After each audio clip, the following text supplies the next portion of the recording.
Vale.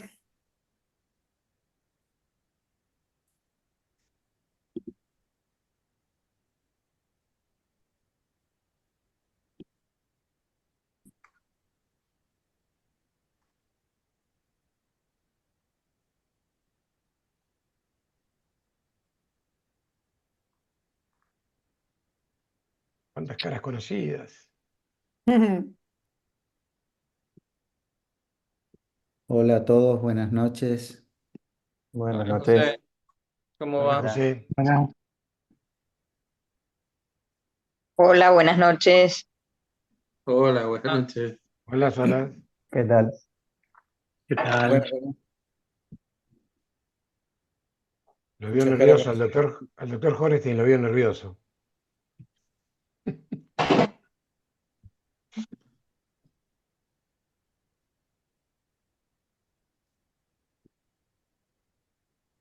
Bueno, avísame Juan cuando quieras, ¿eh? Ahí ya está toda la sala completa, así que la Bien, ya podemos somos. ir largando. Perfecto. Bueno, buenas noches a todos. Gracias por conectarse. En esta última serie del año de controversias, eh, se nos ocurrió una controversia que por ahí no sé si es tan controversia o sí o no, ya lo veremos, pero aspirina. Después de un screening de primer trimestre, saben que bueno, cuando hacemos el screening de primer trimestre tenemos un riesgo para preeclampsia y un riesgo para restricción de crecimiento. Si nos da riesgo alto de preeclampsia, está claro que la aspirina no tiene ninguna duda. ¿Qué hacemos con esas pacientes que solo nos da riesgo alto de restricción de crecimiento y no de preeclampsia? ¿Le damos aspirina? ¿No le damos aspirina? El ASPRE no lo definió, bueno, no voy a spoilear. Vamos a ver qué nos dicen los discutidores, pero un poco la idea era esa, ver qué es lo que dice la literatura y Pará, ¿te van a un ver? poco No importa. repasar qué es lo que hacemos. Para eso invitamos a nuestros discutidores a favor de la aspirina, Ricardo Ciamela. Ricardo es obstetra, médico del staff del Hospital Universitario Austral y es el coordinador de nuestra clínica de crecimiento. Y en contra, Juan Pereira, tocoginecólogo, especialista en docencia universitaria, médico de planta de la unidad de embarazo de alto riesgo de CENIC. Y quienes van a moderar esta controversia, invitamos al doctor Rodolfo Lambruschini. Rodolfo es especialista consultor en obstetricia, acreditado por la FMF para screening de primer y segundo trimestre, docente de Educa, Escuela de Ultrasonografía de Guatemala, y el doctor Alejandro Pítaro, jefe del servicio Hospital Arcade, especialista consultor en obstetricia, docente asociado de la UBA. Así que es un placer tenerlos a los cuatro acá para poder discutir este tema. Les pedimos a todos que si quieren levantar la mano, pueden hacer preguntas, nos pueden escribir las preguntas. Y bueno, vamos, primero la idea sería que Ricardo haga una mini presentación de unos 15-20 minutos con la evidencia a favor, después Juan la evidencia en contra y después hacemos un cierre y una discusión. Cuando quieras, Ricky. Bueno, buenas tardes a todos. La verdad que es un placer participar y poder colaborar con esta controversia. Agradezco permitirme ser parte de esto. Me interesa mucho el tema y espero que disfruten tanto como yo, por lo menos ponerse a pensar en estas cosas que día a día necesitamos solucionar, porque no son cosas que veamos una vez y después desaparezcan. Es un continuo y la verdad es que es un continuo que aparece muy frecuentemente. Entonces, voy a tratar, a modo de visitador médico, de tratar de venderles la aspirina como parte de la solución de este problema. Les juro que tengo muchos menos intereses que un visitador médico. Voy a compartir pantalla, no sé si ahí están viendo. Todavía no, pero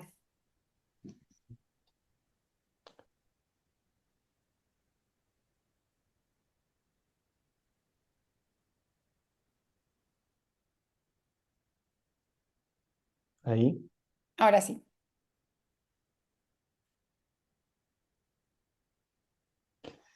Bueno, me toca defender el sí por la aspirina. Vamos a debatir con Juan una postura que en parte creo que es compartida, y veremos cuáles son las partes no compartidas en relación a esto. En principio, les voy a hacer una breve introducción, después voy a hablar un poco de la aspirina, vamos a reflexionar un poco en relación a algunas definiciones, algunos conceptos de restricción de crecimiento y cómo deberíamos evaluar los resultados. Después vamos a ver algo de bibliografía en cuanto a tratamiento preventivo con aspirina para restricción de crecimiento. Y al final me animé a hacer una propuesta y vamos a sacar algunas conclusiones de esta parte. Espero que les sea útil. Esta diapositiva seguramente la ven en muchas presentaciones y seguramente es algo que resulta bastante familiar para los que les interesa el tema. Lo que habla fundamentalmente es de cómo influye en distintas etapas de la vida, lo que pasa en distintas etapas de la vida, acá relacionado principalmente con riesgo cardiovascular. Y ustedes fíjense que en la etapa prenatal y en la primera infancia tenemos el origen probablemente de este tipo de enfermedades, con lo más interesante de todo, con una oportunidad para modificar ese trayecto muy importante. Y nosotros, como médicos obstetras, médicos fetales, neonatólogos, incluyendo a todos los que participan en los primeros 1000 días, que después los incluyeron en las 1000 semanas, tenemos la posibilidad de hacer intervenciones que cada vez tienen más evidencia para poder modificar ese trayecto. Y modificando estas cosas en la primera etapa de la vida, nos permiten tener una vida más larga porque hay menos mortalidad y con menos morbilidad. En este terreno está la aspirina. Fíjense que la aspirina, lo que hoy estamos planteando, es lo que viene a reducir el riesgo de restricción de crecimiento. Y todos, por lo menos creo que es un tema últimamente bastante difundido, sabemos que la restricción de crecimiento está asociado a corazones que son distintos, a corazones que funcionan distintos, arterias que se tapan ya desde las etapas, no se tapan, pero empiezan a tener las estrías grasas desde etapas muy tempranas. Los chicos tienen más riesgo de obesidad, tienen valores de hipertensión más altos ya desde la infancia, todos factores de riesgo que si uno a lo largo de la vida no toma conducta, e incluso si los potencia con un determinado estilo de vida, pueden llevarnos a edades tempranas a riesgos cardiovasculares, que de hecho son una de las enfermedades que más preocupan a la salud pública mundial. Son una de las enfermedades crónicas no transmisibles que mayor preocupación generan en el mundo y mayor gasto generan. Hoy lo que venimos a proponer acá es no solucionar todo, pero ver cómo la aspirina puede empezar a actuar en este trayecto para empezar a modificar un poco la línea de crecimiento y de vida de estos pacientes que nosotros vemos en la etapa prenatal. Por lo cual me parece importantísimo el tema a debatir propuesto por Sadip.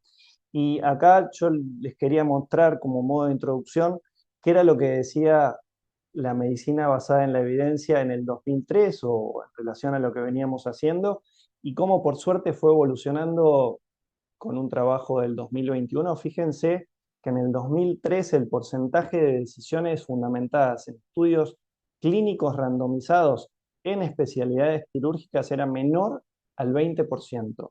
O sea, la mayoría de las decisiones que se tomaban en medicina quirúrgica eran no por estudios que tienen un gran valor metodológico y no superaban más del 50% en medicina interna. Ahora, lo que sabemos también es que en cirugía hay ciertas limitaciones para hacer un ensayo clínico con pacientes a los que vamos y necesitamos operar. Una situación bastante similar con lo que pasa en obstetricia. Y se estima que solo el 39% de estos pueden ser evaluados mediante este tipo de estudios.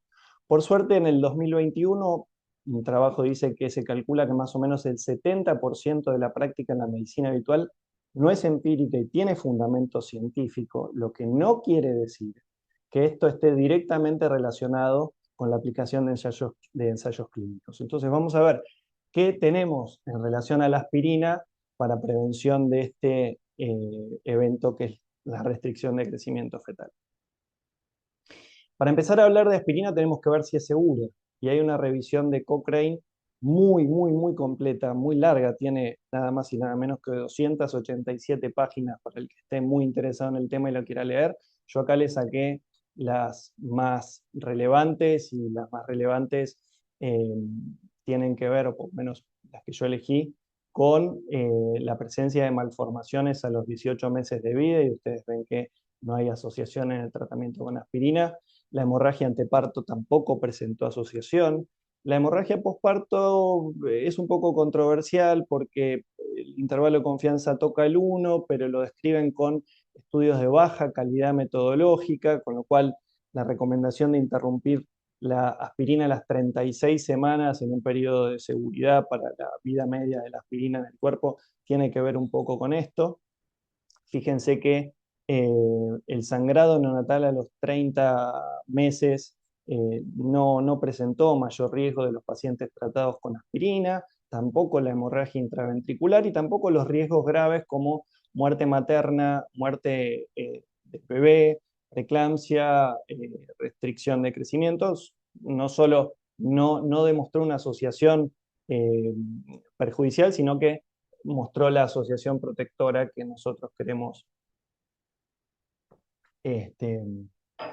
contarles en esta parte de la charla.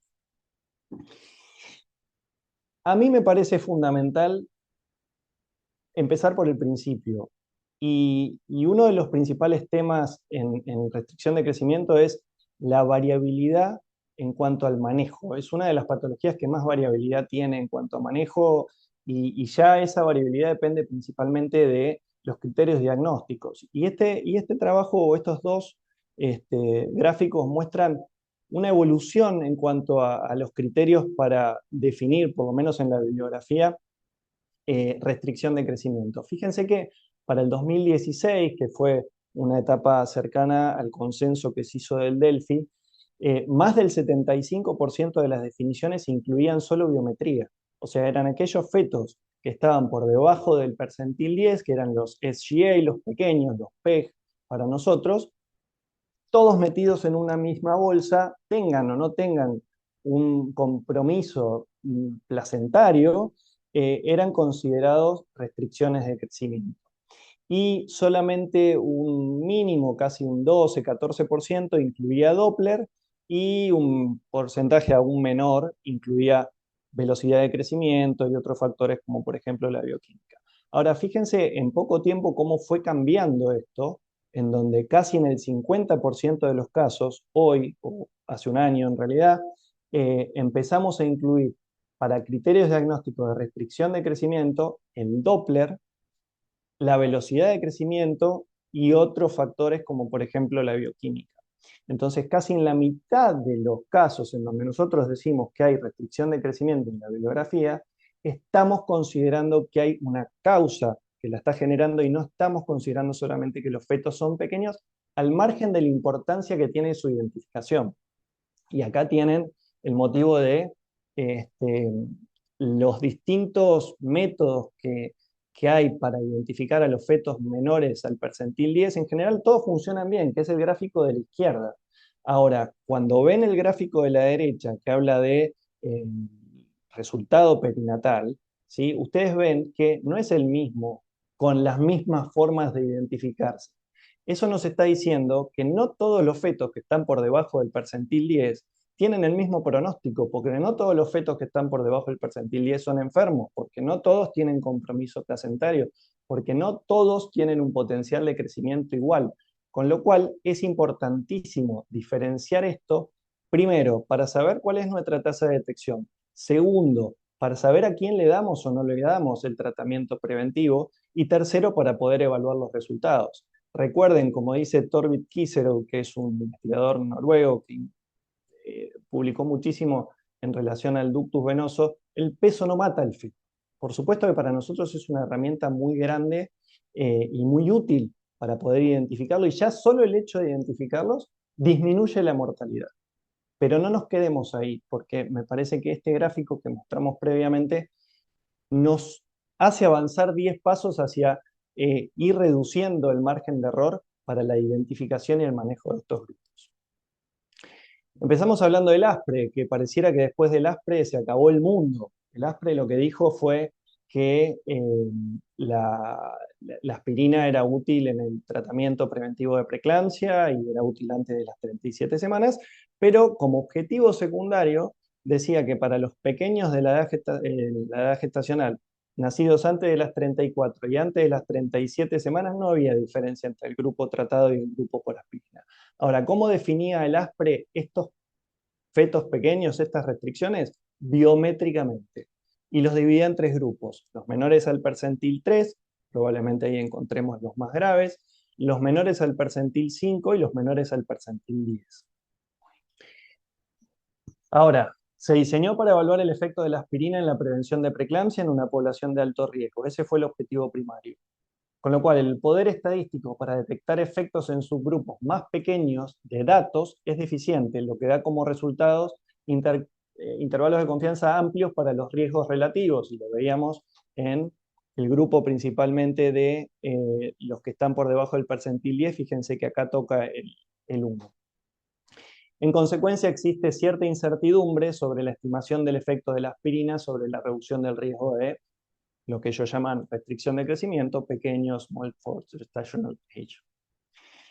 Posterior al ASPRE, hubo 2 estudios que hablaron directamente de la prevención de restricción de crecimiento con aspirina, que incluían la base del SPRE y del ASPRE, con la misma definición. Ahora, en estos estudios concluyeron datos que a favor de la aspirina parecieran alentadores. Fíjense que lo que vieron es que aquellos pacientes que estaban asociados a preeclampsia tuvieron un beneficio con la aspirina. Pero esos pacientes que no estaban asociados a la preeclampsia, son los del cuadro de abajo, ninguno de ellos tuvo beneficio en el tratamiento con aspirina. Recuerden la definición. Era biométrica, no era con Doppler, y probablemente esto, como vamos a ver después, o por lo menos ustedes me dirán si estoy muy equivocado con lo que pienso, esté diluyendo un poquito los resultados en este grupo de pacientes.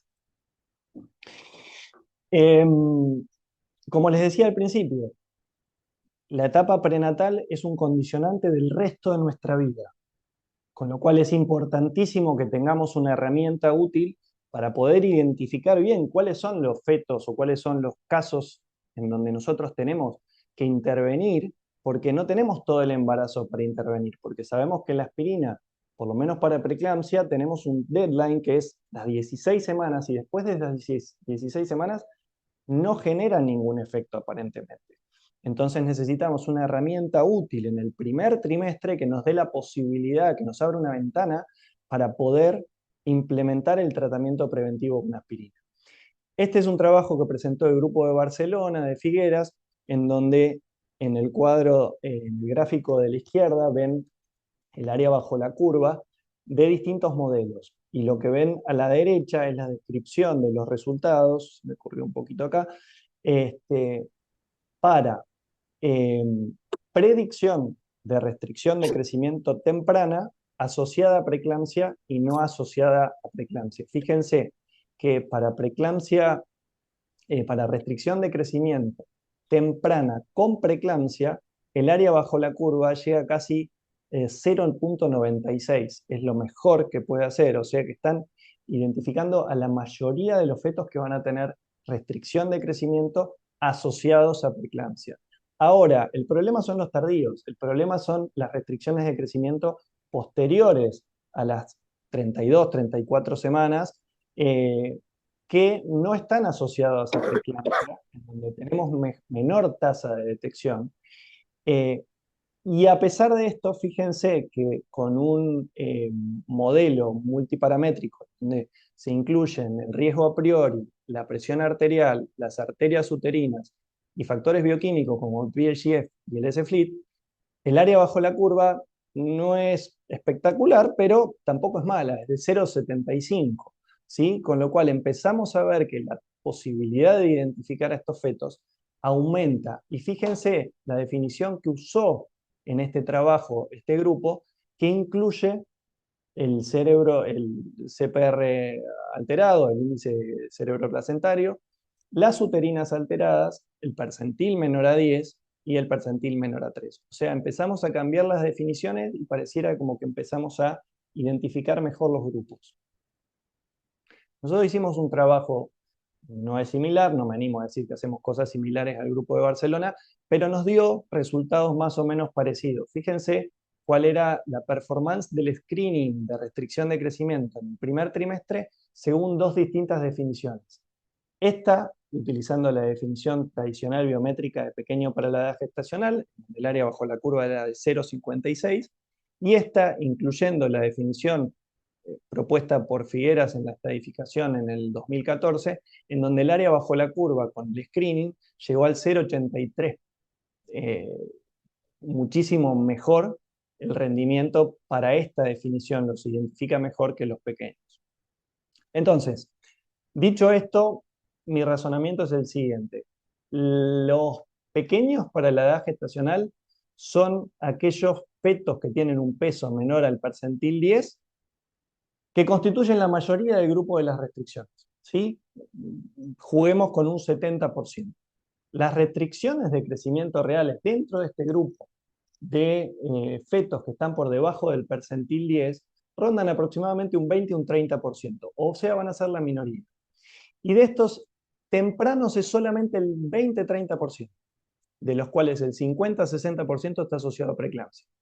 Y tardíos van a ser el 70-80%, cuya asociación a preeclampsia es baja. Entonces, si nosotros tenemos 100 pacientes que tienen un percentil por debajo del 10 de peso, y tenemos un modelo de screening que detecta, en el mejor de los casos, el 50%, mi pregunta ¿es lo mismo si le damos aspirina a los 10 que son restricciones que a los 40 que son constitucionales? Que le des con lo que le des tiene una genética que va a ir derecho por toda la curva de crecimiento del embarazo. Esto, fíjense, jugando con los números, suponiendo que la aspirina tiene un beneficio del 70-80%, en el grupo B, que es donde no especificamos si son restricciones o si son pequeños, tenemos un beneficio de la aspirina del 16%. En cambio, si identificamos a las restricciones reales, tendríamos un beneficio del 80%.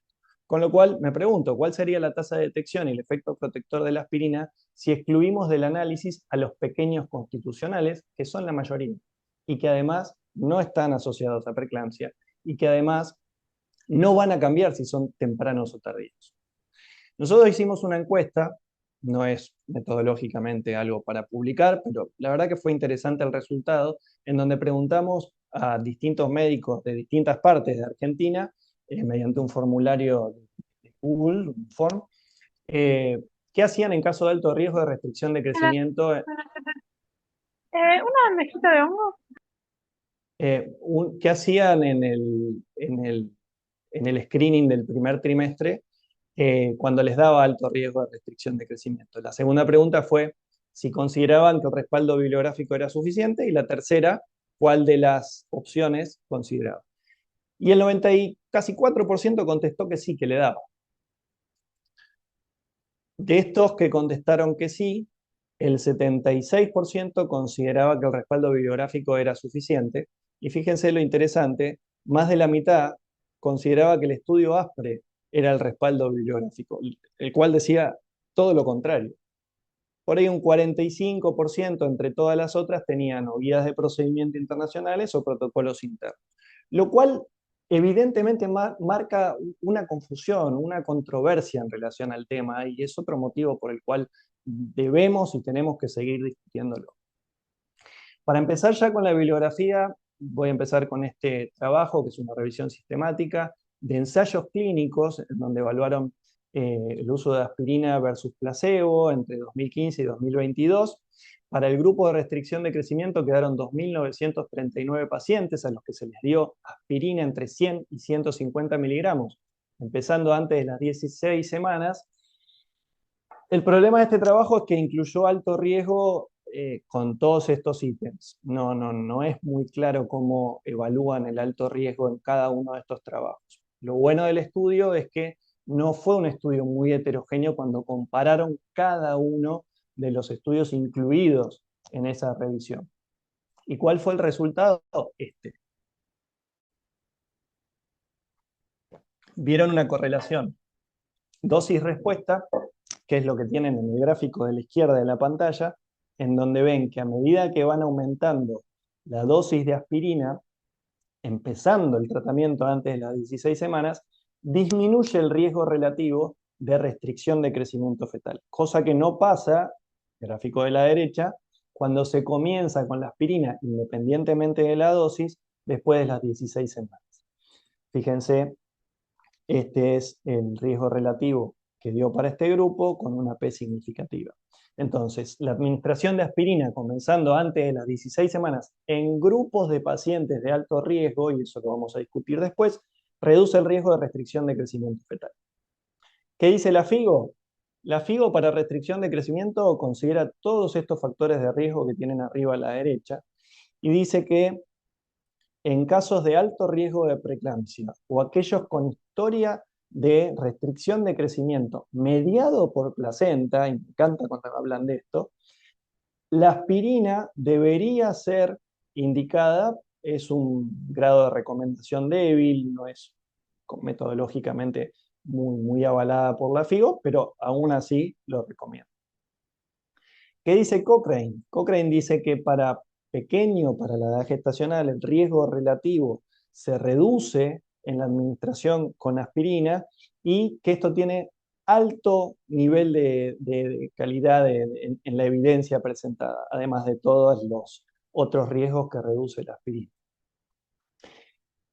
Este trabajo fue, creo que más o menos en el 2018, en donde distintos países, 6 países, probablemente de los más desarrollados del mundo, presentaron conclusiones en relación a qué hacer con restricción de crecimiento. Y fíjense cuál era la postura de 4 de los 6 países. Recomendaban en algunos casos puntuales, uno puede estar de acuerdo o no, acá por ejemplo recomendaba Nueva Zelanda antes de las 20 semanas, la administración de aspirina. Estados Unidos siempre es mucho más conservador a la hora de explayarse y el Reino Unido, con la última revisión del 2013, hasta ese momento no tomaba partido. Pero en este año, mayo, junio de este año, el Royal College sacó una guía para el manejo de restricción de crecimiento, la cual es muy completa y muy buena. A quien le interese el tema, es muy recomendable porque está muy bien explicada y tiene cambios que son rotundos en relación al manejo de restricción de crecimiento. Uno de los cambios es que se animan a sacar solo las cuestiones biométricas e incluyen el Doppler para la definición de restricción de crecimiento. Y el Royal College, que en el trabajo que les mostré anteriormente no se expedía, recomienda la administración de aspirina en dosis de 150 miligramos para pacientes que tienen riesgo de preeclampsia o riesgo de disfunción placentaria. Y como factores de riesgo tiene en cuenta aquellos que tienen la PAP-A baja, ¿sí? Y recomienda un screening multiparamétrico para su detección. Dicho esto, nosotros hicimos una propuesta en el hospital, que está ongoing, y lo que hacemos es lo siguiente. En los casos en donde el resultado del screening multiparamétrico del primer trimestre da alto riesgo de restricción de crecimiento sin alto riesgo de preeclampsia, o sea, le hacemos el screening, le hacemos el NT Plus o como se llame, consideramos tratamiento con aspirina cuando en este screening la paciente presenta antecedentes de disfunción placentaria, cuando son nulíparas, cuando la PAP-A es menor a 0,5, cuando es hipertensa crónica, cuando tiene más de 40 años o cuando el embarazo está logrado por medicina reproductiva, que son algunos de los factores de riesgo en consenso que presentan la mayoría de los estudios, no coinciden todos, pero quizá es parte metodológica y parte una elección nuestra considerar a estas pacientes como mayor riesgo de disfunción placentaria.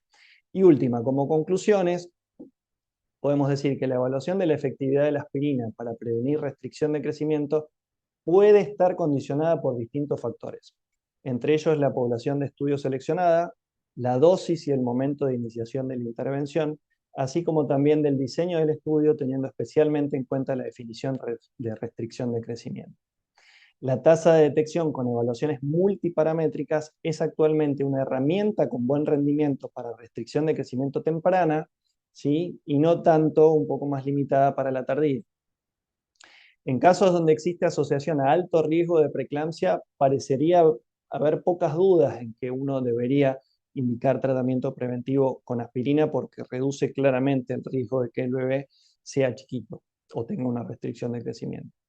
Posterior al ASPRE, la realidad es que no existe ningún ensayo clínico cuyo objetivo primario evalúe prevención de restricción de crecimiento con aspirina. Pero existen metaanálisis que respaldan el tratamiento preventivo y estos metaanálisis son de ensayos clínicos.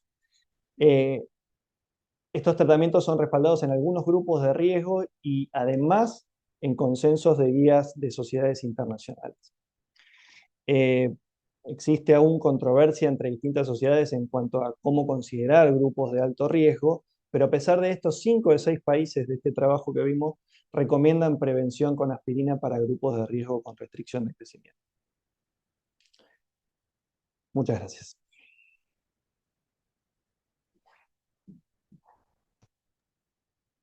Bueno, gracias, Ricky. Seguimos con, no sé si alguno, Rodolfo, Ale, quieren hacer algún comentario o seguimos directamente con Juan, que va a hablar del otro lado de la vereda. No sé qué opinará Alejandro, pero me parece que es mejor tener las dos Las dos. opiniones y después ya entramos. Perfecto. Juan, cuando quieras. Dale, a ver.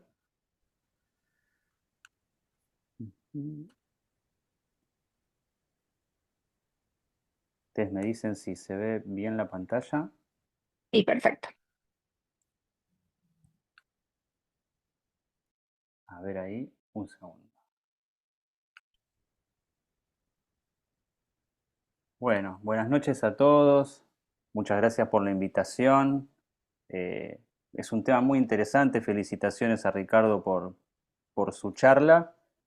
Y a mí me toca hablar un poco siendo como el malo de la película. Cuando me propusieron ir por el no, me sentí así como el diablito que está ahí, porque digo, me toca discutir una intervención que es muy difundida, que es muy barata económicamente, que es relativamente segura para la paciente y que tiene sentido desde lo biológico darla para esta indicación. Entonces, tengo que luchar un poco contra todo lo que dijo Ricardo y también tengo que luchar contra el poder de la letra negrita, ¿no? Que cuando las pacientes reciben el informe del screening del primer trimestre y ven eso remarcado en negrita y que abajo dice que se puede beneficiar del uso de la aspirina, bueno, ahí tenemos que asesorarlas y explicarles si sí o si no. Así que tengo una tarea medio difícil. Pero bueno, vamos a tratar de hacerla.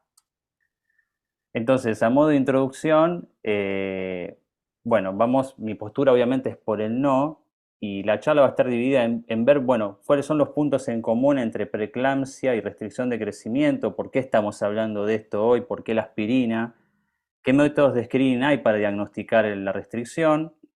Vamos a ver un poquito la evidencia a favor y en contra del uso de aspirina en la prevención de restricción, qué dicen las guías, como mostró un poco Ricardo, y más preguntas que respuestas, que eso es lo más lindo, digamos. Creo que yo, después de preparar esta charla, me quedé con más preguntas que con certezas. Entonces, la preeclampsia y la restricción de crecimiento tienen mucho en común. Por un lado, la mayor parte de las restricciones de crecimiento tienen su origen, si bien no es el único, obviamente, en una causa placentaria, como es la preeclampsia, por ejemplo. Tiene una incidencia entre el 5 al 10% de los embarazos en total, y tanto la restricción como la preeclampsia son patologías o condiciones que no tienen cura, sino que todos los esfuerzos están dados en la prevención o en el control de daños, por así decirlo. Y ambas condiciones también son causantes de prematurez iatrogénica. Por lo tanto, todas las estrategias que podamos tener para la prevención de estas condiciones son de vital importancia. Y entonces, como decíamos, son dos caras de una misma moneda. Si vemos lo que son los marcadores o el perfil de biomarcadores de la preeclampsia y la restricción, están íntimamente relacionados. La disminución de la PAP-A, el aumento del SPLIT1, la disminución del BGF o el Placental Growth Factor. Todo ese tipo de biomarcadores están presentes en la fisiopatología de ambas condiciones y obviamente que la aspirina va a tener un rol actuando sobre la modulación de los mismos y sobre lo que es la placentación. El tema de la aspirina, como muchos sabrán en el auditorio, no es nuevo y se viene estudiando hace muchas décadas. Desde los años 70 está el primer case report que hablaba de aspirina para prevenir la recurrencia en la preeclampsia. Se fueron haciendo varios análisis, estudios randomizados, multicéntricos, siendo uno de los más importantes, como decía Ricardo, el ASPRE en el 2017, donde se dio una reducción de la recurrencia de preeclampsia en un 62% de aquellas pacientes con alto riesgo que tomaban aspirina.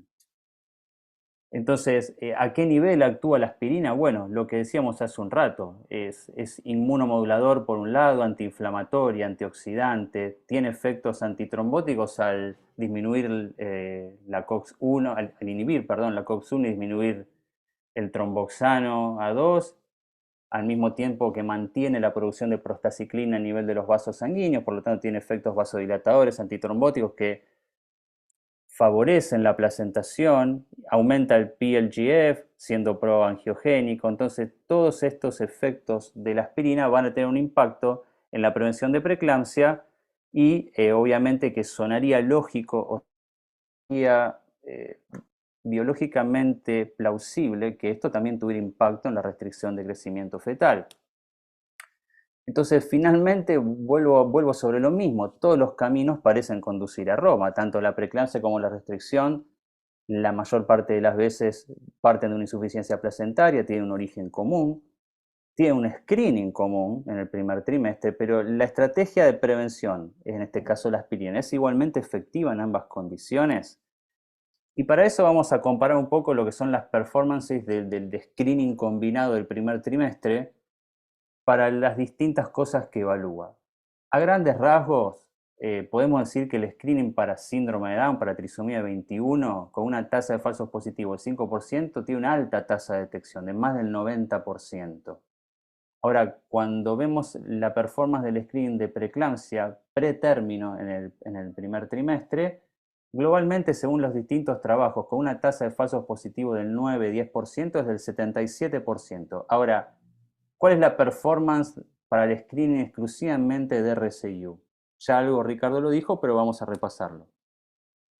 Si nosotros nos guiáramos solamente por los factores de riesgo que tiene una paciente cuando le hacemos el interrogatorio, por ejemplo, etnia, BMI, si fue tratamiento de fertilidad, si tiene antecedentes, por ejemplo, de restringimiento en otros embarazos, si ha tenido, si tiene exointoxicaciones, bueno, la tasa de detección solo por factores de riesgo es del 37%, para una tasa de falsos positivos del 10%. Es bastante pobre la cantidad de restricciones que vamos a predecir solo por la historia clínica. Y además, tanto en este escenario como al momento de cargar estos factores de riesgo en lo que es el screening combinado del primer trimestre, estos checklists de factores de riesgo no evalúan la interacción entre los distintos factores de riesgo, y consideran los factores de riesgo de una manera binaria, lo tiene o no lo tiene, y entonces eso no permite evaluar el nivel de riesgo de cada paciente, y muchas veces al hablar de restricción de crecimiento, basándonos solo en la biometría, como decía Ricardo, nos perdemos de aquellos bajos pesos que son constitucionales y sanos, o aquellas restricciones que tienen un peso mayor al percentilo 10 y son restricciones de crecimiento. Entonces, esa es un poco la limitación de los factores de riesgo. Ahora digamos, bueno, ¿Qué tal con los marcadores bioquímicos para screening? Solo de marcadores bioquímicos. Y vemos que la performance es bastante baja si los usamos en forma aislada. Por ejemplo, el PAP abajo está relacionado a restricción de crecimiento, pero cuando está por abajo del percentilo 5, tiene un valor predictivo positivo para restricción de crecimiento solo el 18%. Mismo para el placenta growth factor, valores similares de un 15 a un 21% como mucho, y cuando combinamos PAP-A y PLGF, no pasamos del 27% de tasa de detección. Por lo tanto, las sociedades actualmente no validan su uso como screening aislado, solamente los marcadores placentarios. Entonces, bueno, llegamos al que conocemos como el screening combinado, que utiliza los factores maternos, la TA arterial media, marcadores bioquímicos y el Doppler de las arterias uterinas. Tomando un punto de corte para restricción de 1 en 150 y de preeclampsia de 1 en 200, para una tasa de falso positivo del 10.9, vemos que la tasa de detección para restricción temprana es solo del 55%, y cuando hablamos de tardío es menor todavía, 44%. Y esto es curioso, y un poco lo hablaba Ricardo antes. Este es un estudio del grupo de Gratacos, donde se muestra un poco lo que decíamos. Si vemos en la parte izquierda de la diapositiva, para lo que es la tasa de detección para falsos positivos del 5%, para restricción temprana, la tasa de detección es aproximadamente del 50%. Lo que acabamos de decir, antes en la filmina anterior yo les dije 55%. Ahora, si vamos a la parte derecha de la diapositiva, vemos que cuando se asocia a preeclampsia, aquellas pacientes que terminaron teniendo preeclampsia en ese embarazo, vemos que la tasa de detección para restricción de crecimiento con tasa de falso positivo del 5% asciende al 70%. Acá empezamos a ver esa estrecha relación entre lo que es preeclampsia y restricción, y cómo la mayor parte de los trabajos habla digamos, de que la aspirina funciona para prevenir restricción de crecimiento, pero sí, cuando las pacientes tenían alto riesgo de preeclampsia o la tuvieron, ¿no? No para restricción en forma aislada. Y en esta diapositiva es más o menos lo mismo. Como en rojo les remarqué aquellas pacientes que con el screening combinado, la tasa de detección para restricción antes de las 37 semanas es casi el 66%, aquellas pacientes que tuvieron preeclampsia, y cuando no tuvieron preeclampsia baja al 44% aproximadamente. Entonces, bueno, hay metaanálisis, como decía Ricardo, que respaldan el uso de aspirina para prevenir restricción de crecimiento. Hubo un par de metaanálisis grandes en el año 2009-2010, y los últimos, más recientes, del año 2017, como el que presentó Ricardo de Stéphanie Rovage, que apoyan el uso de aspirina antes de las 16 semanas, ya que hubo una reducción significativa en la preeclampsia, en preeclampsia severa y en restricción, con un riesgo relativo de 0,56. Como decía Ricardo, efecto dosis-respuesta, y obviamente después de la semana 16 no se vieron los mismos efectos sobre la prevención. Ahora, cuidado, hay que tener en cuenta un par de cosas. Que en la mayor parte de estos estudios que incluyen estos metaanálisis, la restricción de crecimiento se estudia como un outcome secundario.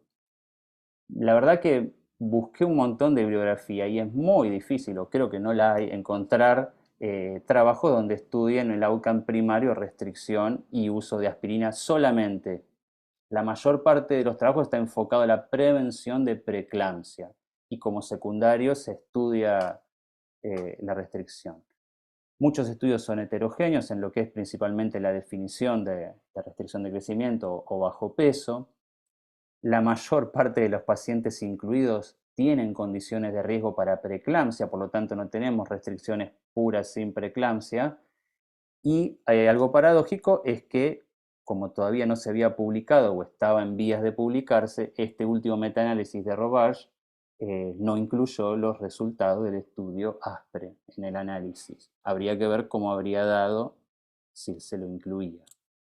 Y obviamente, digamos, seguramente muchos de nosotros conocen el estudio ASPRE, pero lo repasamos. Es un multicéntrico que se hizo en 13 centros, doble ciego, donde se hizo un screening de primer trimestre alrededor de 27.000 mujeres, de las cuales casi 1.800 dieron alto riesgo para preeclampsia. Y a este grupo se las dividió aproximadamente mitad y mitad a recibir aspirina 150 miligramos o placebo, desde el primer trimestre hasta las 36 semanas. El outcome primario que estudiaban era la aparición de preeclampsia antes de las 37 semanas y como secundarios otros resultados adversos, entre ellos restricción de crecimiento. Y lo que se vio básicamente es que sí, para el outcome primario la aspirina redujo hasta en un 62% la aparición de preeclampsia, esto fue categórico, pero cuando se estudiaba los pequeños para edad gestacional, ya sea antes de las 34 o antes de las 37 semanas, no hubo diferencias en el grupo que tomó aspirina o que no tomó aspirina, si bien hay que aclarar que como pasa en muchos estudios, en la restricción de crecimiento de un outcome secundario, el estudio no tenía un poder suficiente para evaluarlo, pero así todo no fue significativa esta asociación. Este es un metaanálisis de Cochrane, que hace unos minutos lo veíamos, del año 2019, donde dice que la aspirina reduce la aparición de preeclampsia aproximadamente en un 18% y de pequeño parada gestacional en un 16%. Me llama la atención valores muy, muy similares, lo que nos habla tal vez de esta asociación, de que la mayor parte de los estudios que seguramente consideró este metaanálisis están hechos para la prevención de preeclampsia y las restricciones asociadas a preeclampsia. Y o casualidad, la reducción es muy similar. Este es un estudio del año 2022, un estudio de cohorte que se basó en un registro sueco de aquellas mujeres que en un segundo embarazo que tenían antecedentes de restricción de crecimiento en un primer embarazo. Eran 8.400 mujeres con antecedentes de restricción y más o menos el 10% utilizó aspirina en su segundo embarazo y se vio qué pasaba comparándolo con las que no habían usado aspirina. Y la verdad que se vio que la incidencia de recién nacidos de bajo peso en los que usaron aspirina versus las que no usaron era prácticamente lo mismo, no había diferencias. Y cuando se analizó en subgrupos para ver aquellas pacientes que habían tenido, aparte de restricción en el embarazo anterior, preeclampsia en el embarazo anterior o preeclampsia en el embarazo actual, tampoco vieron diferencia. Entonces, una de las hipótesis que dicen las conclusiones de este estudio es que los metaanálisis, como el de Cochrane o los análisis secundarios de los estudios ASPRE, el efecto de la aspirina sobre la tasa de restricción se da en grupos de alto riesgo para preeclampsia, y este efecto sería secundario a la prevención de preeclampsia más que un efecto directo sobre el peso del feto, ¿no? Y este es un estudio australiano publicado en 2020 en un journal australiano y neozelandés, donde se vieron 3 cohortes, una cohorte observacional de 3.000 pacientes, de las cuales 351 tenía alto riesgo para preeclampsia en el screening del primer trimestre, y 2 cohortes de intervención de 8.400 pacientes en total, donde 991 dieron alto riesgo para preeclampsia, y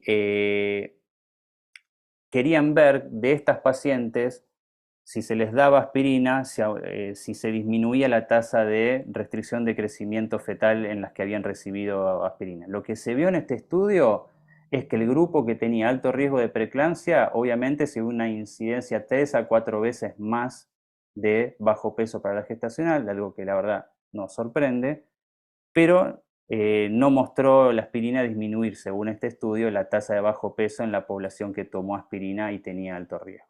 Es un estudio chico, pero lo mostramos para sumar un porotito más en contra. Como les decía al principio de la charla, me toca hacer de malo, me costó encontrar también evidencia muy, muy en contra. Esta es la guía que recién mencionaba Ricardo de este año, 2024, la guía británica, que lo que dice es que los modelos de screening para predicción de preeclampsia se puede esperar que tengan utilidad en la predicción de restricción de crecimiento asociada a disfunción placentaria y a preeclampsia. Lo mismo. siempre vemos restricción sumado a preeclampsia. Restricción pura es muy difícil encontrar trabajos. No obstante, al ser diseñados para preeclampsia, no abarcan todos los factores de riesgo para restricción, en particular para restricción tardía. Y entonces, si bien no recomienda el screening positivo como único método para determinar un seguimiento ecográfico específico, sí recomienda aspirina en aquellas pacientes que tengan los marcadores alterados. EICOG es más tajante, dice que no hay estudios concluyentes sobre el beneficio de la aspirina para prevenir la recurrencia de restricción en pacientes que, por otra parte, tienen bajo riesgo. La aspirina para prevención de preeclampsia dice que en algunos casos reduce hasta un 10 o un 20% de restricción de crecimiento, pero la mayor parte de la evidencia, como decíamos, proviene de pacientes con alto riesgo de preeclampsia o que tienen condiciones de riesgo. Entonces no hay evidencia suficiente para apoyar el uso de aspirina para profilaxis de restricción en pacientes que no tienen otros factores de riesgo de preeclampsia. SMFM va obviamente en línea con lo que dice EICOG. Dice que hay una modesta reducción del riesgo de restricción de crecimiento y pequeño parálisis estacional en 2 metaanálisis, que son los que les mencioné del año 2017, que esto no fue confirmado por el ASPRE y por lo tanto EICOG no recomienda aspirina, como decíamos, y obviamente SMFM apoya esa postura. Y el colegio canadiense lo que dice es que la aspirina solo debería ser usada en pacientes consideradas que se consideran con alto riesgo de desarrollar preeclampsia para la prevención de restricción de crecimiento fetal. Entonces, ya llegando al final, a mí me quedan más preguntas que respuestas. Creo que eso es lo lindo, digamos, no tengo muchas certezas y como siempre pasa en estas controversias, me parece que nos vamos a encontrar más en el medio que en los extremos. Y por ahí estaría bueno que las personas que integran el panel, que de mucha experiencia, a ver qué opinan de estos temas. ¿Por qué la performance del screening aislado para restricción de crecimiento fetal no es tan alta? Puede ser que el algoritmo se centre en las causas placentarias de restricción de crecimiento más asociadas con preeclampsia, obviamente. ¿Por qué la tasa de detección aumenta cuando son pacientes de alto riesgo para preeclampsia? ¿Hay estudios que evalúen el impacto de la aspirina sobre restricción de crecimiento en pacientes sanas sin factores de riesgo de patología placentaria y que les da el screening positivo? Si lo encuentran, me lo mandan, por favor, porque yo no lo encontré. Tal vez lo hay, pero es muy difícil de encontrar. Y el screening positivo para restricción de crecimiento puede ser una oportunidad para agudizar el control prenatal.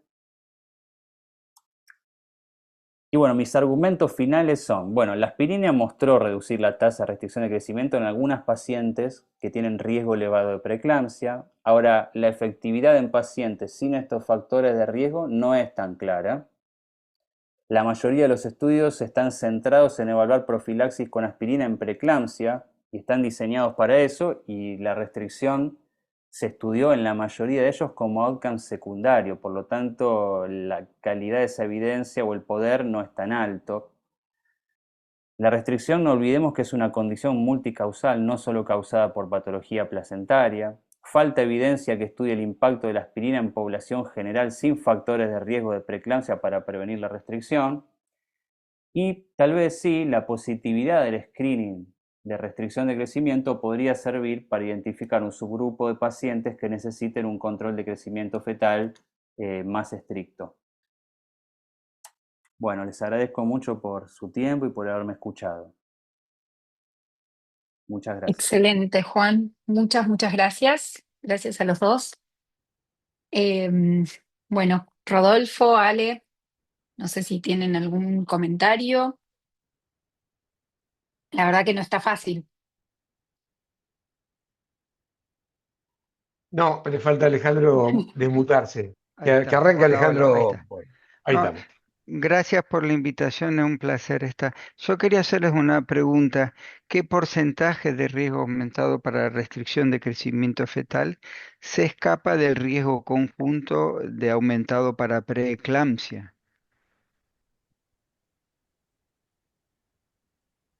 Ricardo.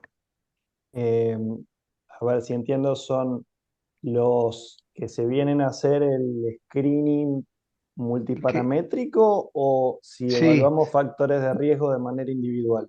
Porque son muy no, no, parecidos todos. No, me parece, claro. Ricky, que de todos los pacientes en los que hacemos C1, ¿en cuántos te va a dar solo restricción de crecimiento, alto riesgo para restricción, sin riesgo aumentado de preeclampsia? Eh, no, no tengo ese dato, no tengo ese dato, pero cuando los juntamos para hacer un trabajo nos costó bastante en un número grande de pacientes encontrar pacientes que tenían riesgo solo para restricción y no tenían para preeclampsia. Aún así, eh, si no recuerdo mal, en este trabajo que les mostré en la performance del screening, encontramos en 4 años 114 pacientes. O sea, son muy pocos, son muy pocos.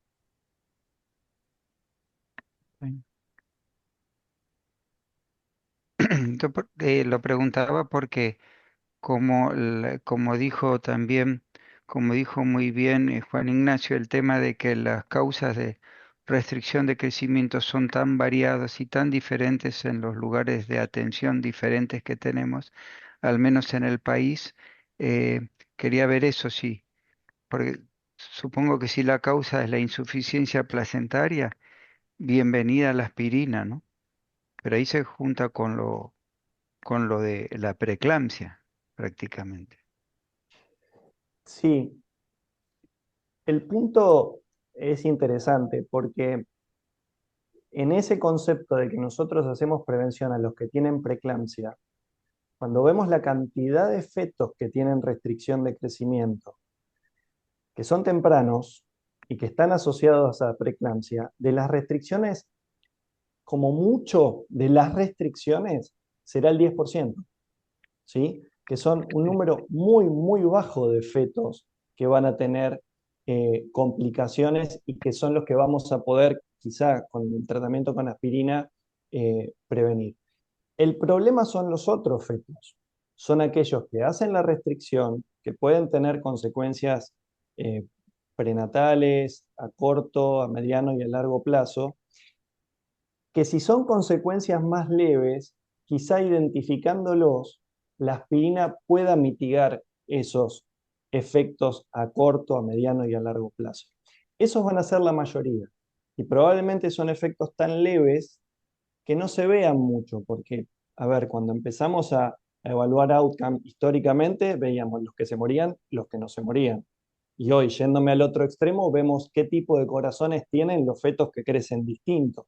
Entonces, dependiendo del outcome que nosotros estemos buscando, también justifica por qué vamos a identificar y por qué vamos a tratar aquellos fetos que, por ejemplo, son pocos, pero que no tienen asociación con preeclampsia. El 80% de las restricciones tardías no tienen asociación con preeclampsia.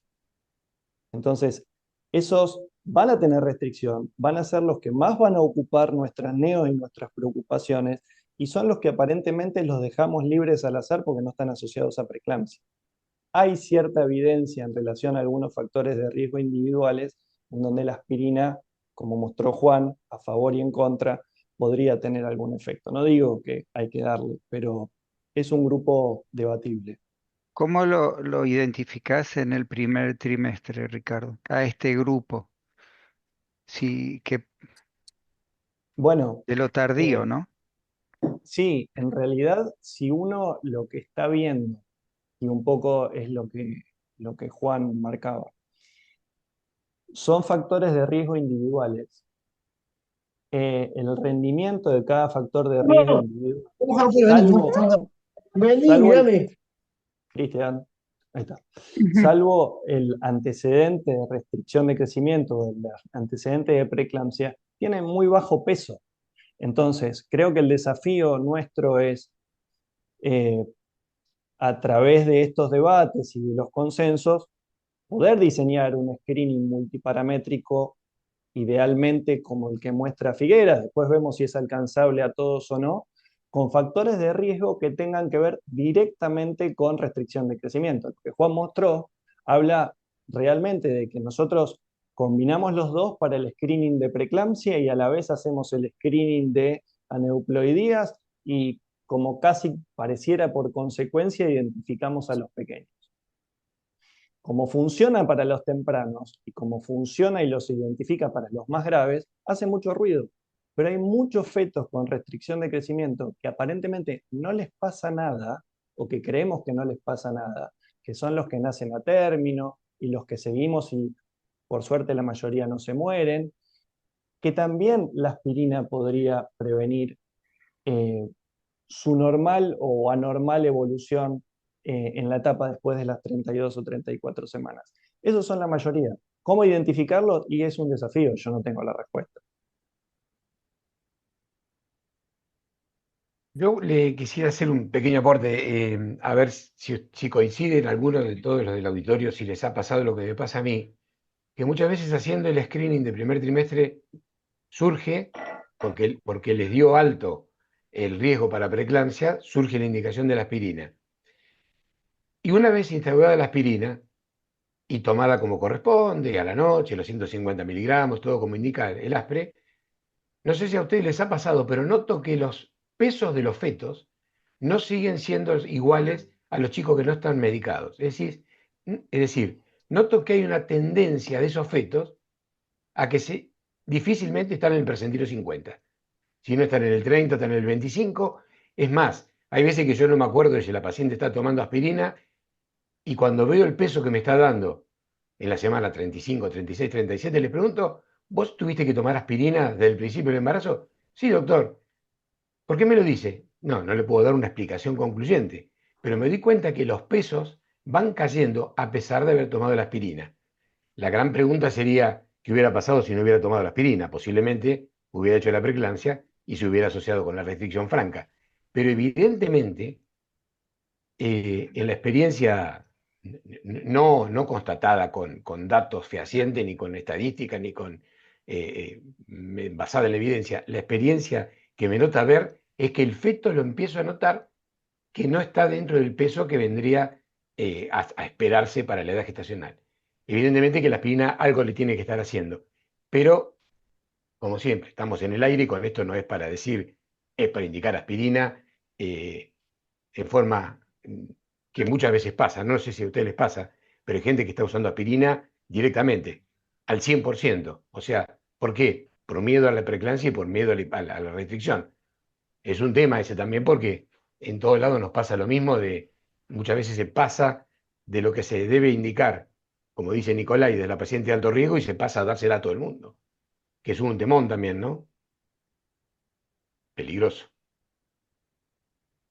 No sé si a alguno le ha pasado de notar bajo peso en esos chicos medicados. A mí me pasa.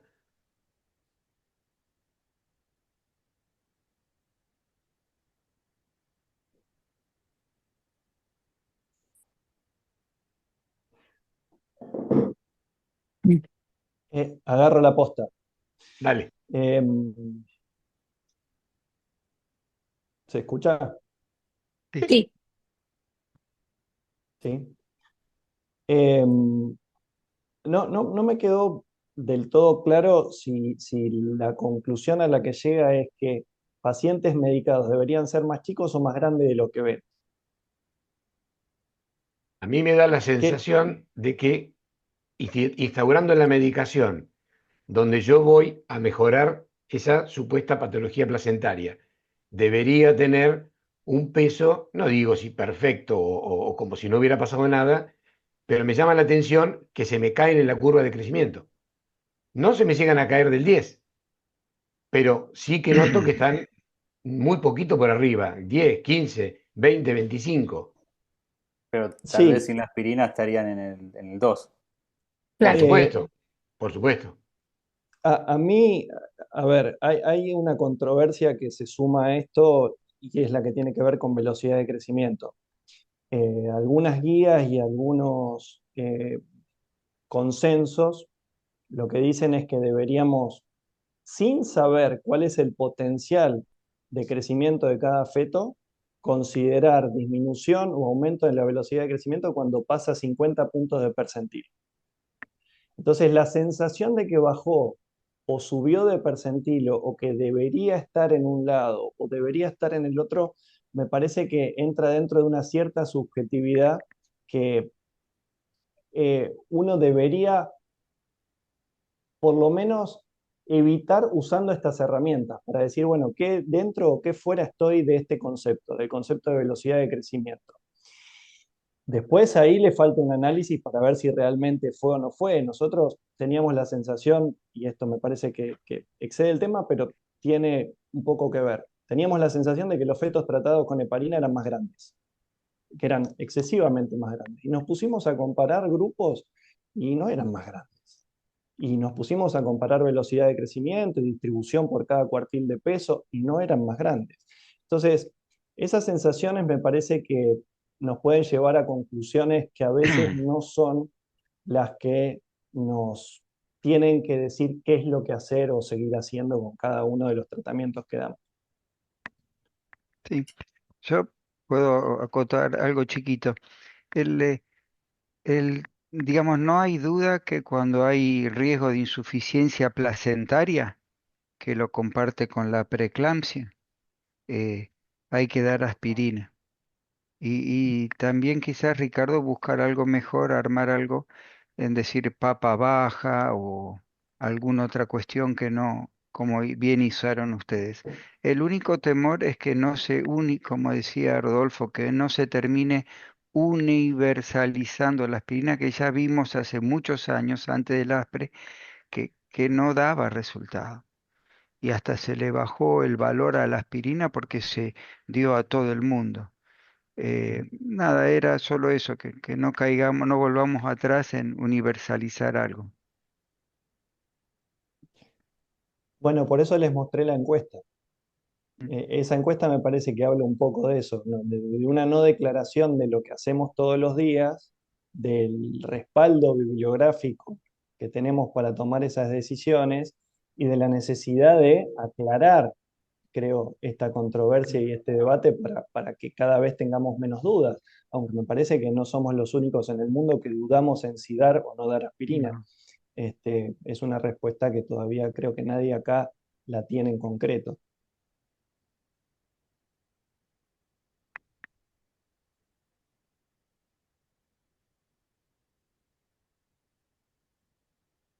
¿Hay alguna pregunta? Juan, ¿vos leíste las preguntas? Bueno, Marcelo dice habría que mirar el número de pacientes con aspirina que hacen preeclampsia y en esos cuántos hacen RCU. El tema es que si hace preeclampsia y hace RCU, ya es el mismo grupo. El tema es cuántos hacen RCU sin Claro. preeclampsia. Es que el tema cuando está Es el asociado a gran preeclampsia tema. es más sencillo. Es clarísimo, claro. Yo quería preguntar a los que por ahí hacen screening todos los días, si saben cuál es el peso en el screening de, por ejemplo, los marcadores placentarios, o sea, cuál es el peso relativo de cada componente del screening como para tratar de mejorar ese algoritmo y que nos permita detectar otros fetos que no están relacionados a los marcadores placentarios, por ejemplo. Porque obviamente cuando los marcadores dan mal, es muy probable que de alto riesgo de preeclampsia y alto riesgo de restricción. Eso es como lo más sencillo. Pero ¿cómo hacemos un algoritmo que permita buscar otras cosas que nos permita encontrar las restricciones tardías o las restricciones que no bajan, no caen del percentilo 10? Que tal vez no está tan asociado a marcadores alterados o antecedentes maternos.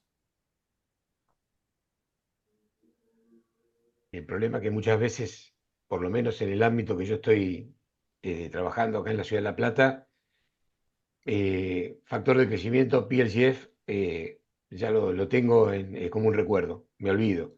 Papá, con suerte.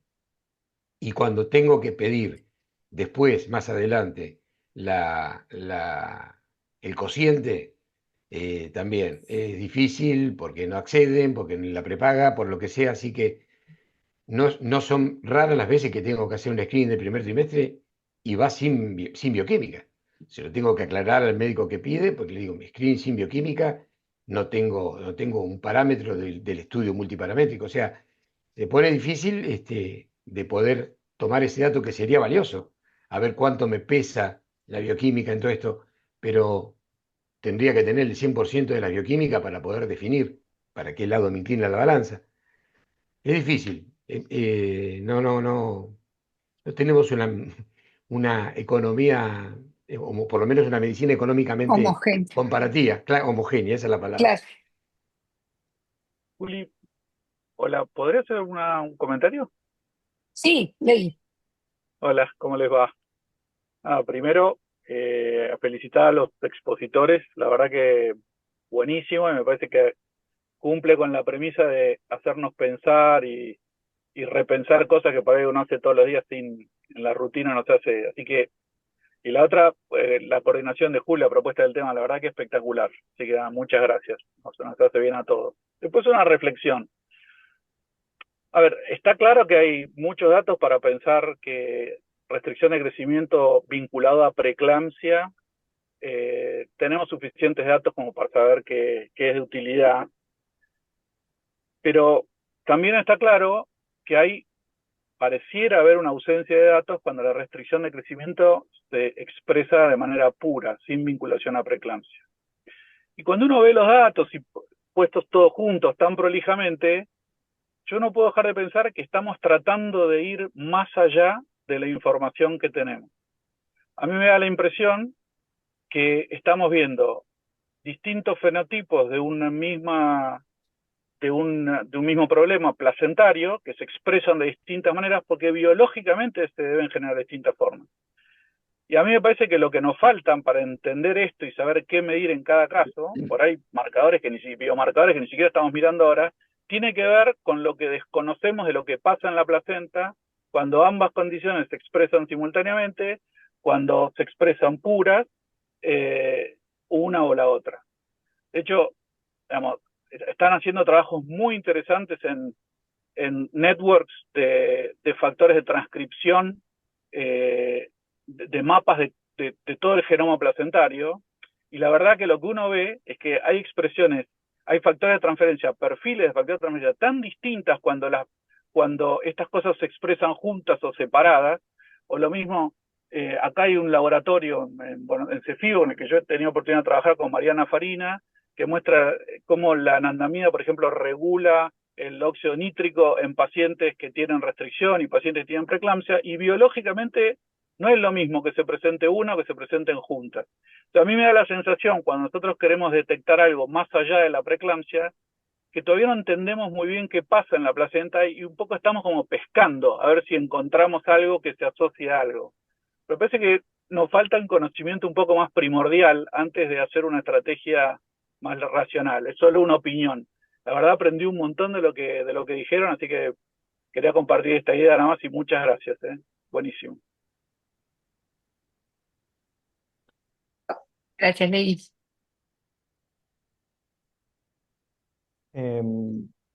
Yo comparto la idea, da la sensación que en restricción de crecimiento, nuestra principal herramienta o nuestro caballo de batalla, que es el Doppler, se agotó. Y ante esto hay que salir a buscar nuevos marcadores que sean útiles desde el primer trimestre para identificar fetos que van a presentar a veces la patología al final. Lo que sí sé es que los marcadores de RNA tampoco funcionaron para este tipo de screening de fetos desde lo genético. Con lo cual,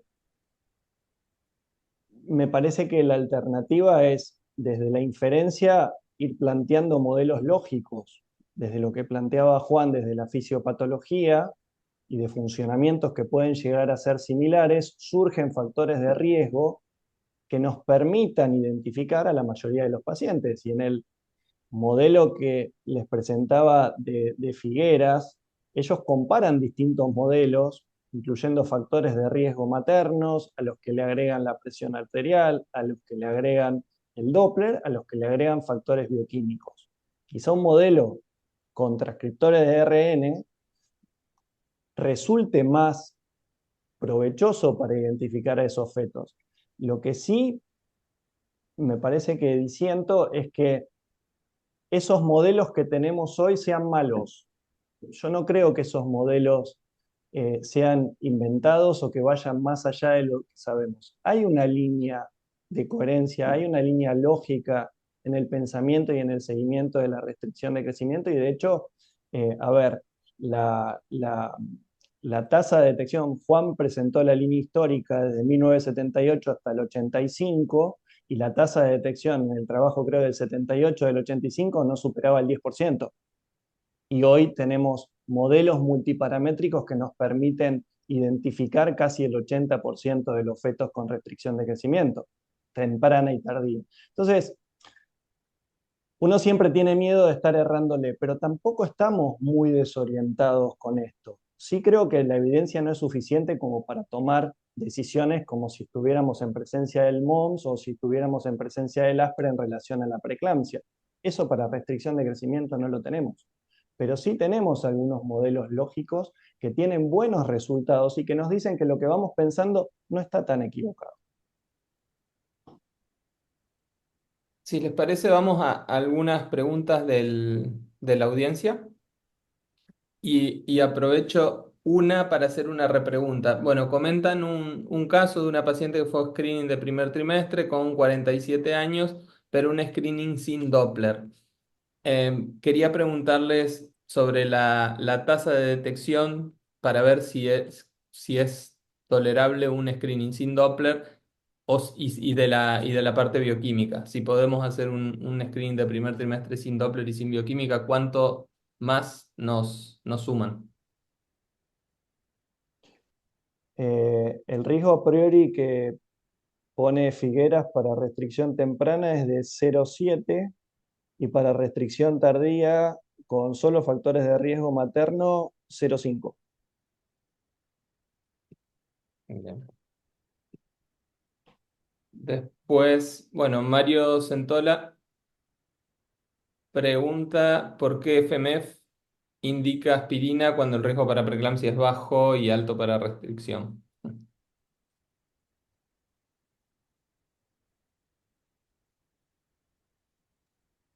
FMF, la Fetal Medicine indica. No, ellos creo que no indican.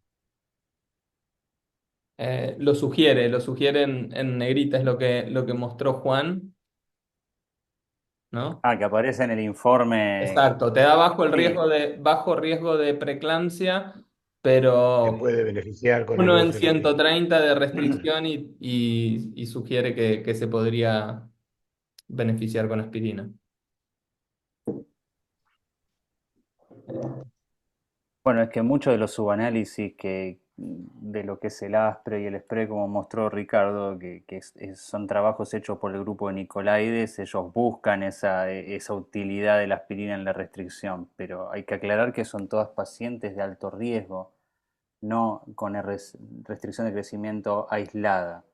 Pero si vamos a buscar evidencia, hay evidencia a favor, pero sí hay que aclarar que son pacientes con altos factores de riesgo de preeclampsia. Y bueno, yo creo que por ahí va por qué lo recomiendan, pues se basan en esos trabajos, en esos metaanálisis o en esos estudios secundarios que son muchos de ellos llevados a cabo por el grupo de Nicolaides. Entonces, bueno, me resulta lógico que lo recomienden, pero la evidencia es la que mostramos hoy entre Ricardo y yo, me parece. Perfecto. Eh, Lucas está levantando la mano.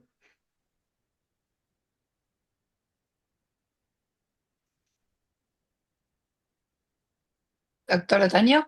Estás muteado, Lucas. Ahí está. Ahí estoy. No, no me da, estaba esperando que a que la doctora me diera el Ah, coso. No puedo encontrar la manito para poner en la pantalla. a Bueno, ver. yo también, no sé qué, me dice habilitar, pero no lograba, pero debe ser una cosa de mía. No. Eh, Nada, felicitaciones a todos, organizadores, los presentadores, los discutidores, un poco porque me adhiero a la primera parte de lo que dijo Legui también, porque nos hace pensar, no, creo que eleva el nivel de conversación y eleva el nivel de las cosas que nos planteamos. Y está bueno, hasta que nos estemos planteando a quién exactamente, si aspirina sí o no, Me parece un dato importante a mí particularmente me preocupa no la que veo con aspirina mal puesta, sino la que me viene con hidroxicloroquina y heparina. Por lo menos me parece que estas conversaciones ayudan también a esto otro, prevención de recurrencias, que estaría dentro, en cualquier guía entraría en más riesgo de restricción. A mí me llegan ya no con la aspirina, con todo me llega puesto. Entonces, esto me parece que es muy bueno, que se plantee esta discusión y estamos planteándonos.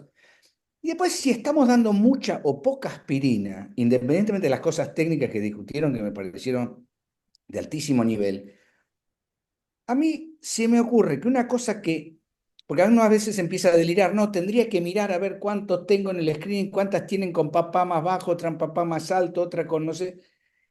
Una cosa que es sencillo, nos tenemos que acostumbrar si pensamos que estamos haciendo screening, como muchos de los que hacemos screening no tenemos seguimiento completo de todos los pacientes, ni tenemos capacidad de seguimiento completo, fijémonos cuánto es nuestra tasa de positivos. Y me voy a dar cuenta si estoy dando aspirina de más o aspirina de menos. Por supuesto no soluciona esta controversia, pero si yo estoy dando al 50% de los pacientes aspirina, estoy dando de más. Y si estoy dando al 2%, capaz que estoy haciendo un screening que no me está funcionando. Entonces, yo siempre digo groseramente, ¿qué podemos hacer nosotros en nuestros consultorios o en nuestros centros si no tenemos el tiempo de medir todo lo que hacemos y los resultados finales y para poder sacar conclusiones que podamos ayudar al conocimiento del tema, lo cual sería difícil? Pero sí fijémonos qué tasa de positivos tenemos o qué tasa de uso de aspirina tenemos. Y invito especialmente a los que manejan servicios y todo, fijémonos qué tasa de uso. No, porque si esperamos a decir, che, bajó la preeclampsia o no, eso es más difícil. Pero para ver si estamos no sobreutilizando o no subutilizando, me parece que todos más o menos tendríamos, che, ¿a cuánto estamos dando? Estamos 10, 15%, y debo estar más o menos bien. Si estoy muy, muy abajo o estoy muy, muy arriba, debo estar midiendo mal. Eso sí eso está reproducido, está en la literatura y todo. No, obviamente no contesta la controversia de hoy, pero de nuevo celebro que estemos discutiendo porque eso nos pone a pensar en estas cosas en otro esquema, no en el pensamiento mágico que está lleno de drogas que nos van a disminuir la restricción de crecimiento, ¿no? Así que felicitaciones a todos. Gracias, Lucas. ¿Alguna otra manito? Ahí te explicaron que la manito se busca en reacciones. Yo todavía no lo encontré. Hammer, que es más viejo, tampoco la encontró. Mirá. Ahí está May.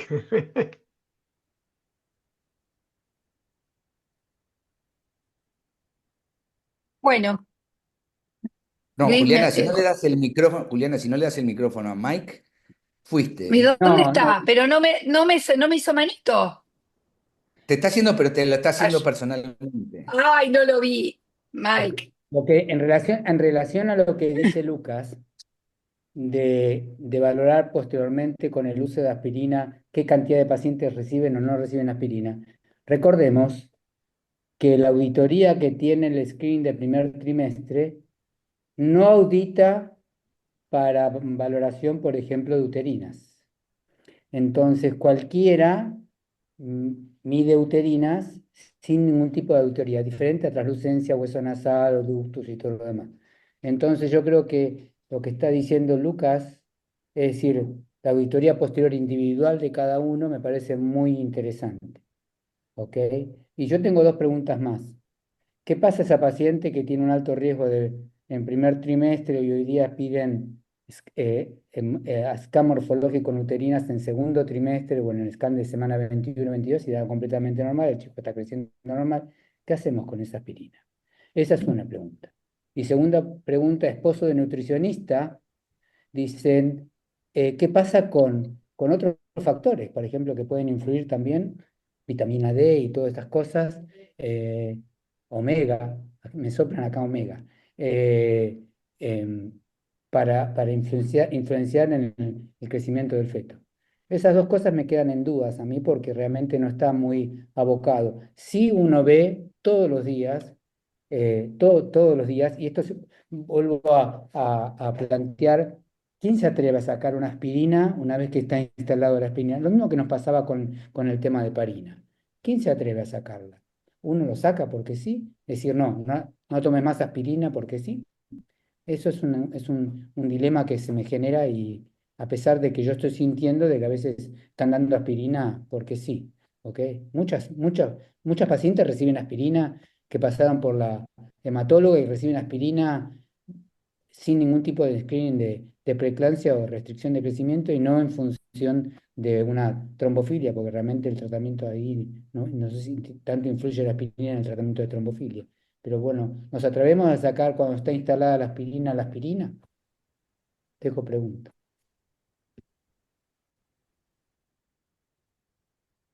Yo creo que ese estudio, Mike, de sacamos la aspirina cuando el alto riesgo, después del ASPRE, el alto riesgo está, después que te dio alto riesgo, sacarlo cuando en un screening de segundo trimestre normal, todavía no está hecho. Nosotros recomendamos que la sigan hasta la semana 36.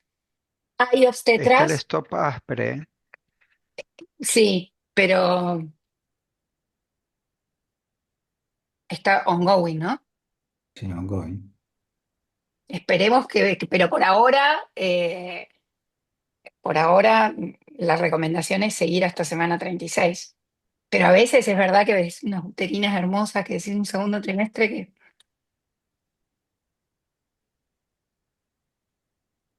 Y, Silvina preguntaba también el tema con las pacientes que hicieron tratamiento de fertilidad y ya vienen a la E1 con aspirina y heparina.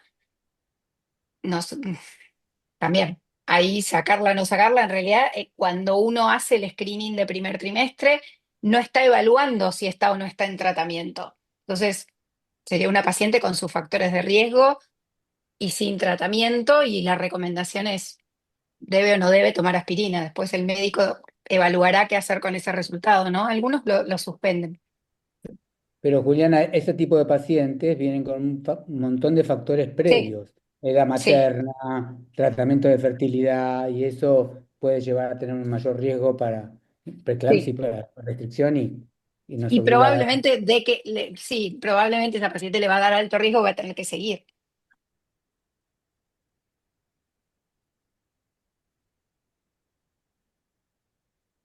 En general, la mayoría da aspirina solo cuando le da alto riesgo de restricción. No sé cómo hacer una votación, pero esa encuesta que mostró Ricky es más o menos lo que ustedes ven.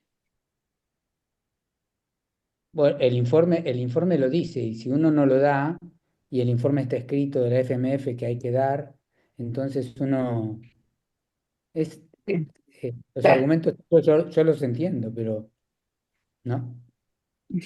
Es lo que decía de luchar contra la negrita, Claro, sí, Juan, pe- tenés razón. pero igual no sé ustedes, pero son muy infrecuentes los informes solo con aumento de riesgo de restricción. La verdad que yo, así a grandes rasgos, no recuerdo, siempre vienen como asociados, ¿no? La mayor parte de las veces, que tiene su lógica. Y después queda el otro bache, que es el tema de esta charla, que no tengo una respuesta, porque la verdad que son poquísimas las pacientes que vienen, pero Las que hay, ¿sabes qué son, Juan? Son aquellas pacientes peticitas, muy flaquitas, de muy bajo peso, sin antecedentes de ningún tipo, Gesta que 1. llevan a restricción. claro. Sí, Algo tiene que haber pasado, algo tiene que haber pasado conmigo en su momento, me parece. Pero, bueno, pero muchas de las pacientes dan eh, mayor riesgo de restricción. O por tabaquismo le aumenta mucho el riesgo de bien. restricción muchas veces. Ya es José, tarde para José Mike, Ochoa, la mano. el doctor Ochoa. Juli, bueno, antes que No, nada, felicitaciones para Juan, para Ricardo. La verdad que es un tema que siempre tiene muchas aristas y que siempre, como decía Lucas, nos obliga a pensar un poco. Eh, bueno, nosotros tenemos, yo diría, tenemos por ahí la suerte de un 80% de nuestras pacientes hacen con screening bioquímico y yo creo que eso básicamente nos ayuda mucho a tomar algunas decisiones, ¿no?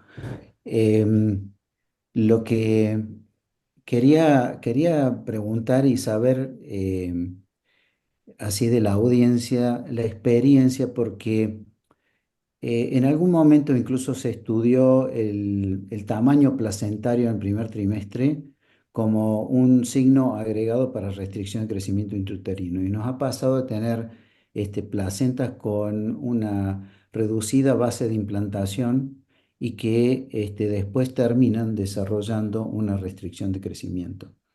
Entonces, obviamente que también uno lo correlaciona con la bioquímica y demás, pero quería saber si tienen algún comentario al respecto. Me parece que sería interesante poder correlacionar los marcadores bajos, bioquímicos bajos, con el tamaño placentario. Sabemos que en algún momento se usaba el vocal, no sé si algunos tuvieron la posibilidad de usar, pero con el vocal uno sabía más o menos el tamaño placentario, el volumen placentario, pero sí nos ha pasado que son placentas pequeñas. Esa sería una cuestión que quisiera saber. Y lo otro, ¿qué hacen cuando un NIPT les da un no resultado de que, bueno, el estudio de cariotipo resulta normal? Que también a veces el NIPT puede dar no resultado cuando hay una insuficiencia placentaria temprana. Serían dos preguntas así en general para los expositores y también para la audiencia. Y una cosa más, Mike, sí, FMF audita para uterinas.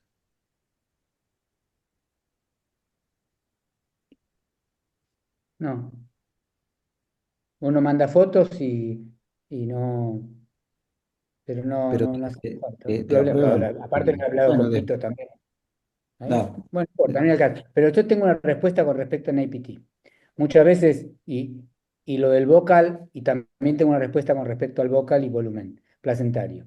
Muchas veces fracciones fetales bajas que nos llevan, y repetidas, y que nos llevan a hacer una intervención o una punción, y después hacemos un screening y tiene papa bajo, uno ve las placentas.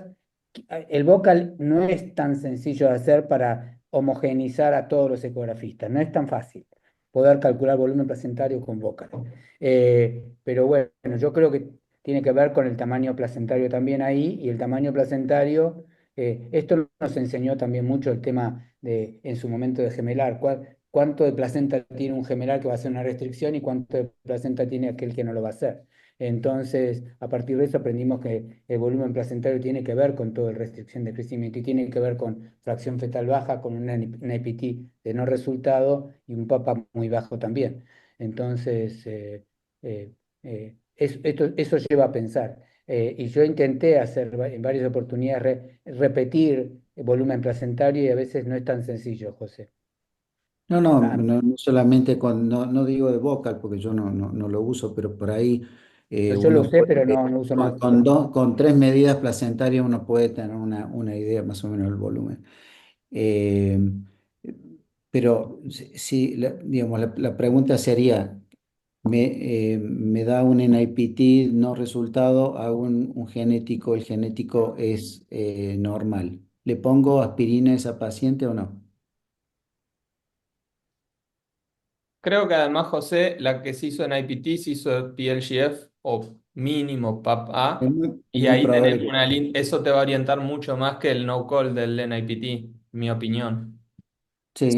Claro, seguramente debe tener un alto riesgo también para preeclampsia porque suele tener PAP Claro, baja. una fracción fetal baja, probablemente muchas veces Tengo uno lo una PAP muy relaciona baja. con un papel bajo también, entonces eso te lleva a mayor riesgo o de preeclampsia o de restricción. Entonces, Y qué esa opinan del volumen placentario? ¿Alguien tiene alguna opinión de eso o del tamaño placentario? Ricardo. Ricky.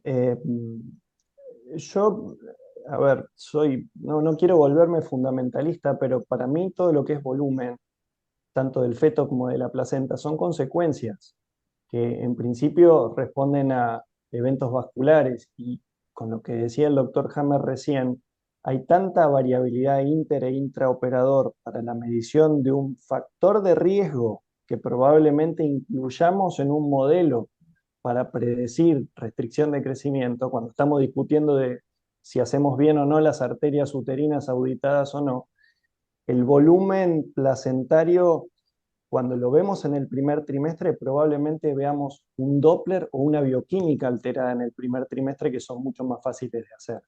Si le suma o no le suma, habría que estudiarlo, habría que hacer un estudio bien diseñado, comparando cómo hacerlo, pero me parece, y esto es una opinión personal, que es demasiado trabajo para ver una consecuencia en donde ya estaríamos en ese momento viendo las causas a través del Doppler y de la bioquímica. Mariana, la doctora Esteban levantó la mano. Ahí está, no me podía destrapar. Bueno, lo del volumen placentario, José, me resulta muy interesante y lo vengo viendo de siempre, pero lo que estaba planteándome ahora era más en segundo trimestre que desde primer trimestre, porque en primer trimestre es muy variable también. Todos los trabajos que hay, para mí, o sea, es muy difícil de repetir. Entonces estoy viendo de hacer un perfil, está bien, demasiado grande mi objetivo, planteándome el perfil placentario del grupo de Toronto. O sea, tener volumen placentario, ecogenicidad y usar también la papá en primer trimestre. Pero de verdad, yo, todos los que me ven a mí en la unidad, soy la que mira, siempre miro a la placenta y digo, es chiquita, es grande, o sea, como asociándola a esa imagen, como no dejando de lado el órgano fundamental del embarazo. Por supuesto que es algo muy difícil de evaluar y de, como dice Ricardo, de establecer, normatizar para decir todos hagamos lo mismo. Estoy tratando de ver si se puede longitud por alto y buscar las medidas para poder hacerlo universal, por lo menos no estoy hablando de universalizarlo en todos lados, sino para nosotros mismos, para poder hacerlo primero entre nosotros y ver cómo nos da. Pero para mí el volumen placentario es fundamental para predecir. Yo busco el diámetro transverso máximo, esto en segundo trimestre, Ujú. y cuando está, a veces incluso tiene un incremento del espesor, El espesor, claro, son, Sí. una placenta de base reducida y de espesor incrementado. claro, ahí ya Y llama mucho la atención, muchos de esos niños tienen restricción de crecimiento.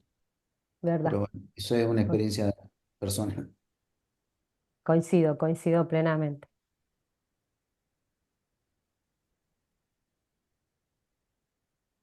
Bueno,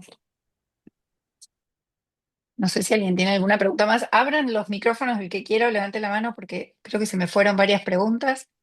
Y si no, bueno, no solucionamos ninguna controversia, Lucas pero bueno, estuvo Otaño. buenísimo. Perdón, Lucas estaba Lucas, levantando la mano. Esperen que me preocupa que cerremos con el volumen placentario. Yo lo que ya que estamos, vamos a decir, si sirve o no sirve para restricción, estamos de acuerdo, vamos a seguir con la controversia.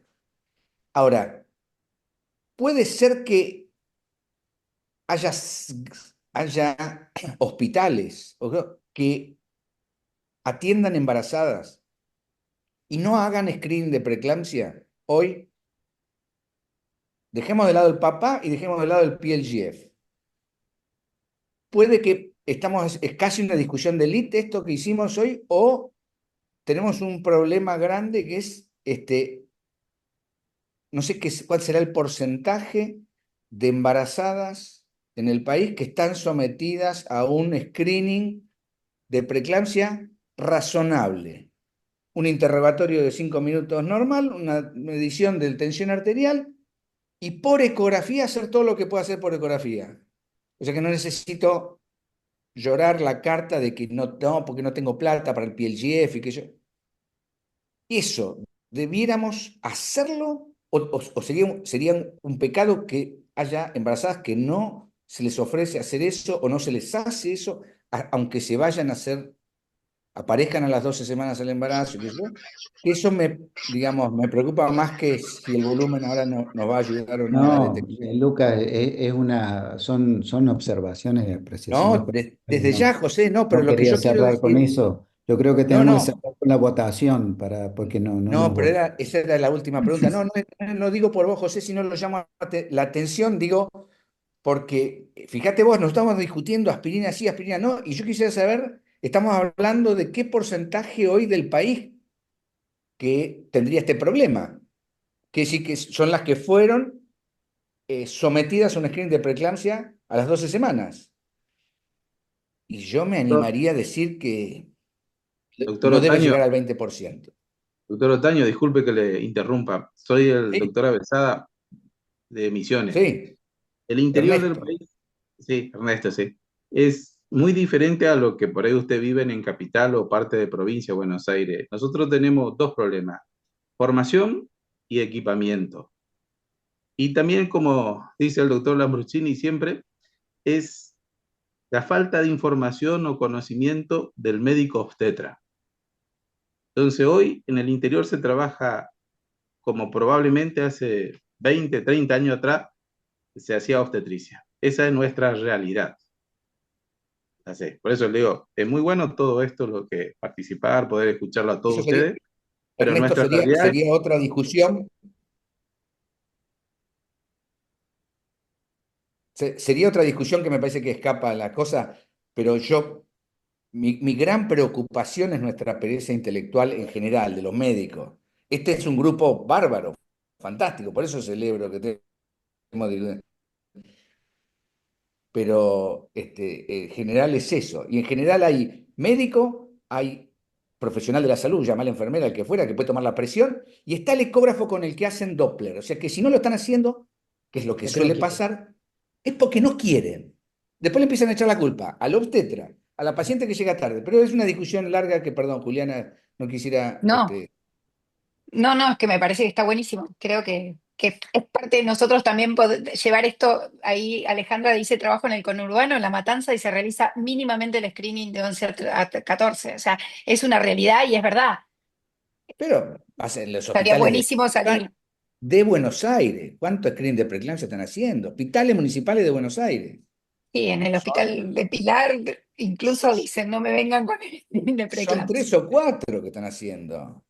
Ahora, Lucas, tu planteo es más allá de la pregunta, es pensando en que en realidad estamos haciendo una cantidad de exámenes menor al esperado o al necesario, digamos.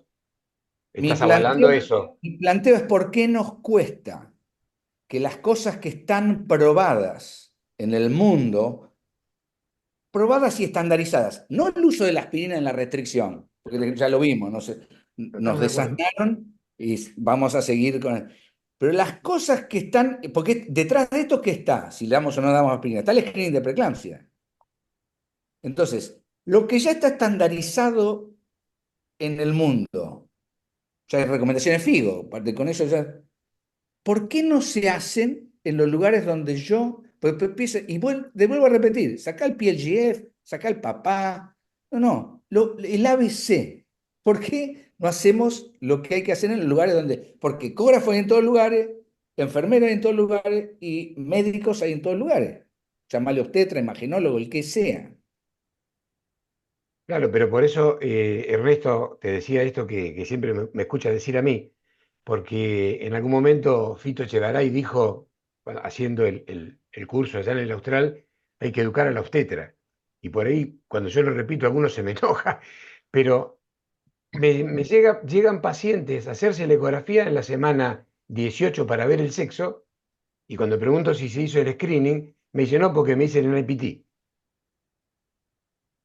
Bueno, de nuevo, me parece que es un problema muy complejo. Acá Sebastián está levantando la mano hace un rato.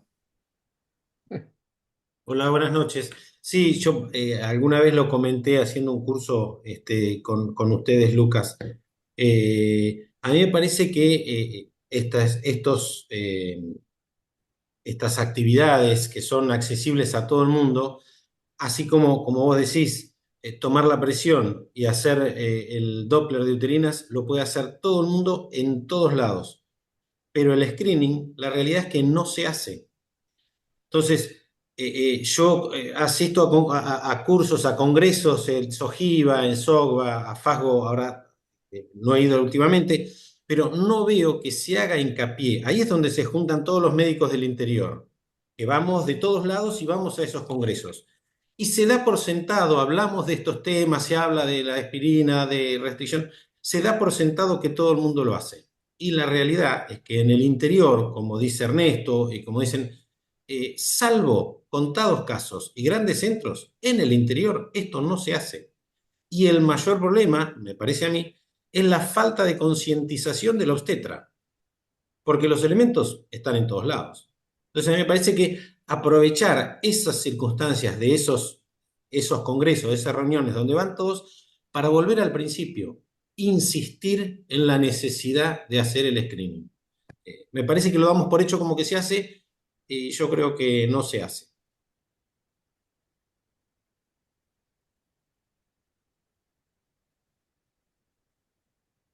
Muchas gracias.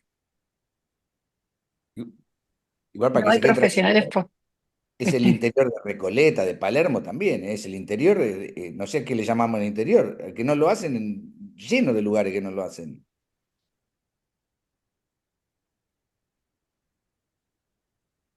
Mike,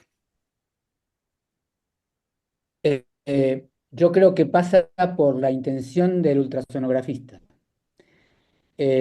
Por Perdón, Lucas, antes que termine, no niegues, porque muchas oportunidades vienen las pacientes en semana 12 mal indicadas, y desde nosotros también, como ecografistas, podemos llegar a hacer, tomar, aunque no esté pedido, hay que hacerlo, me parece a mi criterio. Yo me sentiría muy mal si viene una paciente de semana 12 que viene para hacer, como ponían antes antiguamente, translucencia nucal y no hacer nada más. Entonces, creo que tiene que haber una voluntad de todas partes para hacer esto. Ahí estamos hablando, ahora vamos a empezar a hablar de salud pública. Yo creo que pasa por otro lado. Como dijo Lucas recién, ecógrafos hay en todas partes. Yo no sé si la gente se forma o tiene intención de formarse cómo se mide una uterina. La presión la toma todo el mundo, entonces, pero ¿cómo? Bueno, pero no, eso nos lleva a una cosa muy engorrosa, es sencilla. Entonces yo creo que es una cuestión de voluntades y de educación, sí. Eh, Porque sí pedimos en IPT para Down y sabemos que la frecuencia del Down va a ser mucho menor que la de preeclampsia, pero bueno, insistimos con el Down y en IPT y screening de primer trimestre para Down, pero no hacemos para preeclampsia, entonces no me entra en la cabeza.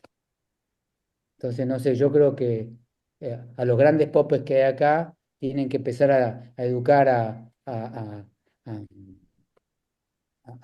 a todos nosotros, de transmitir a toda la gente de que es muy importante el screening de preeclampsia y es muy sencillo realizarlo, me parece a mí. No hablo más.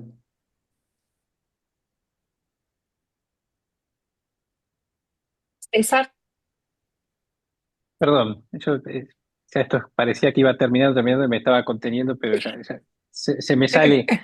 Estamos hablando de que hay que educar para indicar, también hay que educar para no indicar. Entonces, respondiéndole a Mike, tomo la tuya que dijiste, si viene con heparina, yo específicamente dedico el tiempo que haga falta en discutir con la paciente que no tiene indicación de heparina, ninguna indicación de heparina, y que puede ser peligroso, es costosísimo y peligroso la heparina mal indicada, que es el 99% de las veces. Entonces yo personalmente sí dedico tiempo después, una inmensa mayoría de las veces, probablemente sin efecto, pues es así, pero no solo hay que educar para indicar, sino también esta señora no tiene indicación de esto, y trato, y algunas veces lo logro, muchas no. bien. Probablemente no te enteras tampoco, pues por ahí no viene, porque le dijiste tanto que sigue con la perina, pero no vuelve a vos para no volver a escucharte. No, porque Bueno, están enamorados de los hematólogos y los hematólogos dicen que sí, entonces hay que seguir con la heparina. Bueno, excelente todo. Muchas gracias. Muchas gracias, Juli. José, Gracias a ustedes, gracias por sumarse y gracias por moderar conmigo. Gracias.